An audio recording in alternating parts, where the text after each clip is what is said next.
যারা আইফোন নিয়ে খুব হতাশ তাদের জন্য প্রিয় সাহেব এখন একটা মেসেজ ড্রপ করবে।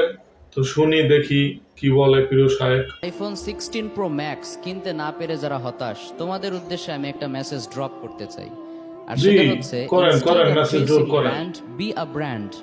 ব্র্যান্ডের পেছনে না ছুটে জি। তোমরা নিজেদেরকে ব্র্যান্ডে পরিণত করার ট্রাই করো। জি, তোমার হাতে আইফোন না থাকার কারণে যদি তোমার ফ্রেন্ড সার্কেলে, সোসাইটিতে তেমন কেউ সম্মান না করে, রেসপেক্ট না করে, জি, তাহলে বুঝতে হবে really you are a worthless person. তোমাকে নিজেকে ওর্দি বানানোর ট্রাই করতে হবে। কারণ তোমার হাতে যদি আইফোনও থাকে আর তুমি যদি নিজেকে যোগ্য হিসেবে গড়তে না পারো, জি, তাহলে স্পেশাল কেউ তোমাকে নক দিবে না। ট্রাই করতে হবে, But ট্রাই তুমি করতে যদি হবে। নিজেকে যোগ্য হিসেবে গড়তে পারো, জি। তোমার হাতে টাইপ ফোন থাকলেও দেখবে সেই ফোনে বড় বড় ব্যক্তিরা তোমাকে কল করছে। আর হতাশ হওয়া যাবে না। না সাহেব, কই ভাঙ্গে পড়ছে কই। ইনশাল্লাহ আগামী সপ্তাহে